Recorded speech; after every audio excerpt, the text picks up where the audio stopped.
article published by the International Journal of Transgender Health, written by Maria J. A. Beck et al., entitled, quote, "Experiences of Stigmatization Among Transgender Individuals After Transition," end quote.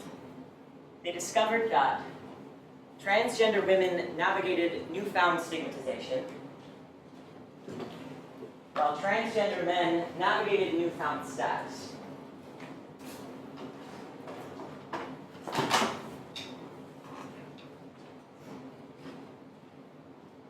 When a woman walks through the world in what was once seen as the body of a man, she is a threat to a carefully crafted system of exploitation. She is an abomination.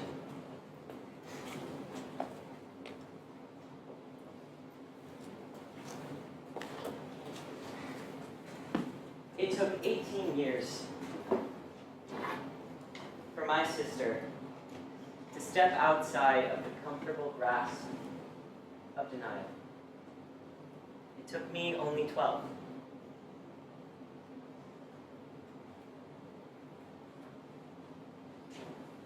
When my family started, my parents had one little girl and one little boy.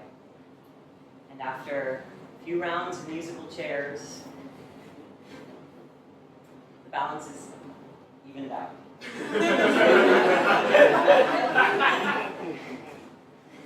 One daughter, one son.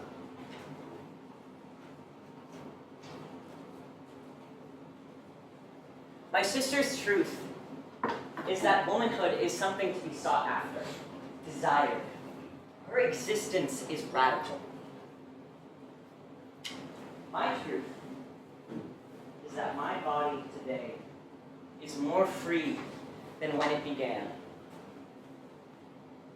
So, my struggle becomes not simply the act of existing, but the refusal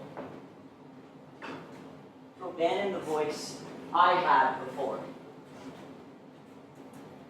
A man like me has a beautiful opportunity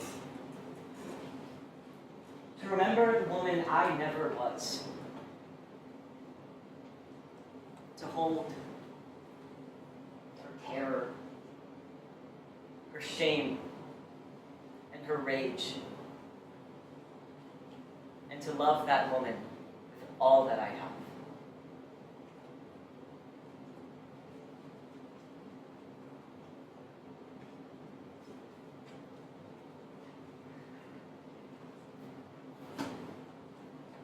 Think about her all the time. The woman I could have been. Like a sister who stumbled into the street before I was old enough to remember. How much pain was she spared? How much was I? I am certain her angry edge would not have been worn away by a pacifist's survival instincts. She would have spoken up, never desperate to be heard.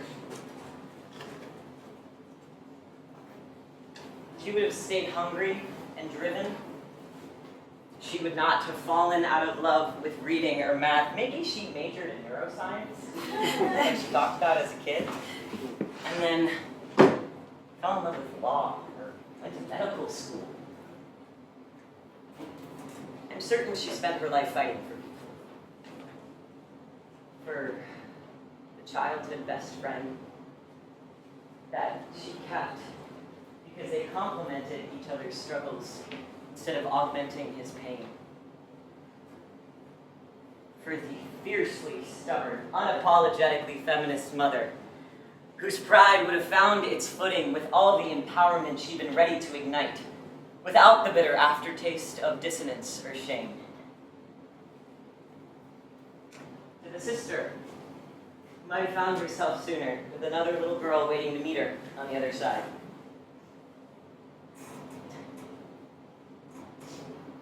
I think about how she would have worn her hair.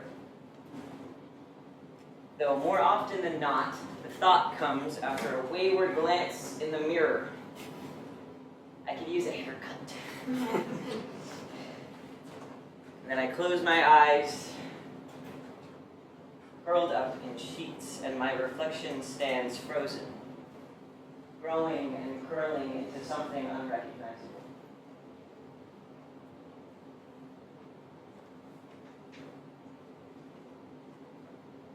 But she's more than a night hero, or a meltdown, or daily panic attack in the bathroom floors in fourth period algebra. She writes songs and poems, and still plays violin.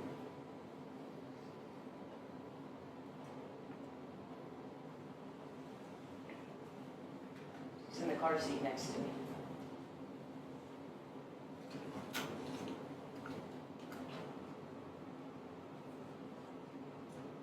She takes my hand.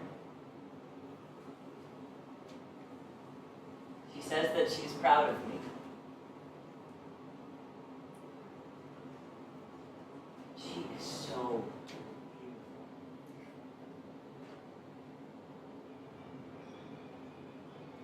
She looks like my mom.